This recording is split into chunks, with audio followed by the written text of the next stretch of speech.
হরে কৃষ্ণা। নমস্কার দর্শক বন্ধু, আজকে আরেকটি নতুন ভিডিও আপনাদের জন্য। আর আজকের ভিডিওটি অত্যন্ত একটি গুরুত্বপূর্ণ ভিডিও হতে চলেছে। আমরা আজকে আলোচনা করব যে গুরুত্বপূর্ণ বিষয়টিকে নিয়ে, তা হচ্ছে আপনারা অবশ্যই জানেন যে আগামী 16 জুলাই কর্কট রাশিতে সূর্য গোচর করবে। আর ঠিক তারই ফলে 5 রাশির জাতক বা জাতিকাদের একটু খারাপ সময় আসতে চলেছে। তাই কারা সতর্ক থাকবেন, সাবধান থাকবেন, সেটাই কিন্তু আজকের ভিডিও আমরা আলোচনা করব। আগামী 16 জুলাই কর্কট রাশিতে গোচর করছেন কিন্তু সূর্যদেব অর্থাৎ রবি। এই জ্যোতিষ শাস্ত্র অনুযায়ী যে সূর্যের এই রাশি পরিবর্তনের ফলে বিপদের মুখে কিন্তু পড়তে পারেন কিছু রাশির জাতক বা জাতিকারা। তো আজকের ভিডিও আমরা আলোচনা করব রবির এই যে গোচর, তাতে কিন্তু প্রতিকূলতা বেড়ে যেতে পারে 5 রাশির জাতক বা জাতিকাদের। তো এই যে আগামী 16 জুলাই মঙ্গলবার, তো সেই দিন আপনারা জানেন ঠিক সকাল 11:29 রবি মিথুন রাশি ত্যাগ করে কর্কট রাশিতে প্রবেশ করবেন। এই 16 আগস্ট পর্যন্ত কর্কট রাশিতে তিনি থাকবেন। তাহলে রবি যেদিন কর্কট রাশিতে প্রবেশ করবেন সেই দিনটা পরিচিত কর্কট সংক্রান্তি নামে অবশ্যই হবে। আর এই জ্যোতিষ শাস্ত্র অনুযায়ী রবির কর্কট রাশিতে গোচর অশুভ প্রভাব কিন্তু নিয়ে আসবে 5 রাশির জাতক বা জাতিকাদের জীবনে। এই একটি মাস আপনারা অবশ্যই সতর্ক থাকবেন। বিভিন্ন রকম বিপদ আপনাদের লেগে থাকতে পারে, সেই দিকটা লক্ষ্য রাখবেন। স্বাস্থ্য নিয়ে কোনো সমস্যা আসতে পারে, কর্মক্ষেত্রে আপনাকে বিভিন্ন প্রতিকূল পরিস্থিতির মুখে পড়তে হতে পারে, বিশেষ করে সম্পত্তি ঘটিত কোনো সমস্যা দেখা দিতে পারে। কর্কট রাশিতে রবির এই গোচরের প্রভাব আপনারা বিপদে পড়বেন কোন কোন 5 রাশির জাতক বা জাতিকা, চলুন একটিবারের জন্য সেই বিস্তারিত বিষয়টা আপনাদের সামনে তুলে ধরি। তো আপনারা অবশ্যই ভিডিওটা পুরো দেখার চেষ্টা করুন, তাহলেই আপনি কিন্তু বুঝতে পারবেন।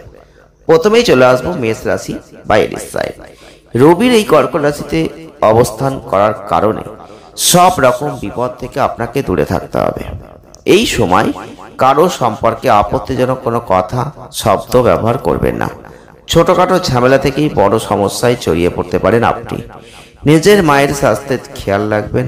অফিসের সহকর্মীদের সঙ্গ ব্যবহার ঠিক রাখবেন। আক্রমণাত্মক স্বভাবের জন্য নিজের বিপদ নিজে কিন্তু ডেকে আনতে পারেন, সেই দিকটা লক্ষ্য রাখবেন। দ্বিতীয় নম্বরে যে রাশিটির কথা আমি বলবো তা হচ্ছে মিথুন রাশি বা জেমিনি সাইন। এই মিথুন রাশি বা জেমিনি সাইনের জাতক বা জাতিকা যদি আপনি হয়ে থাকেন, তাদের বলবো মিথুন রাশি ত্যাগ করেই কিন্তু কর্কট রাশিতে প্রবেশ করছেন রবি অর্থাৎ সূর্যদেব।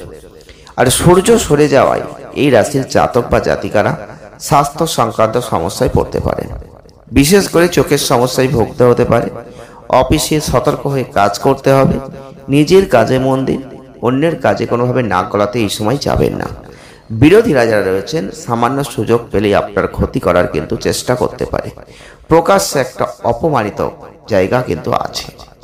নেক্সট যে রাশিটির কথা বলবো তা হচ্ছে কর্কট রাশি বা ক্যান্সার সাইন। 16 জুলাই থেকে 16 আগস্ট পর্যন্ত কর্কট রাশিতে অবস্থান করবেন রবি অর্থাৎ সূর্য। এই সময়টা খুব একটা লাভজনক হবে না কর্কট রাশির জাতক বা জাতিকাদের জন্য।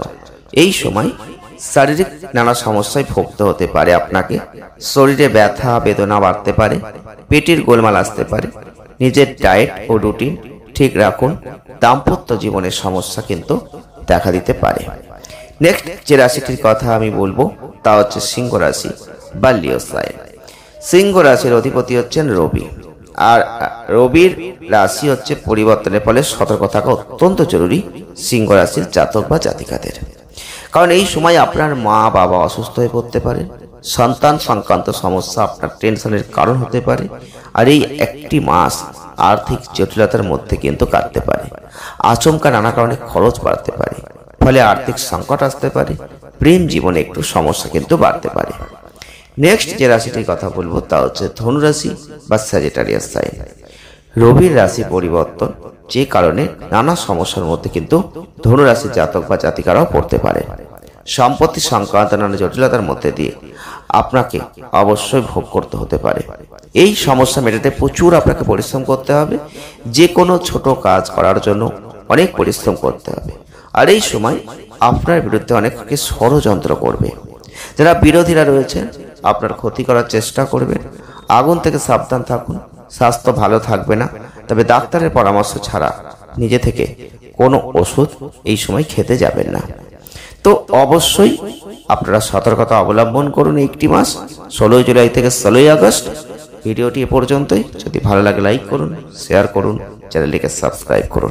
সকলে ভালো থাকবেন, সুস্থ থাকবেন। দেখা হচ্ছে নেক্সট ভিডিওয়। ধন্যবাদ।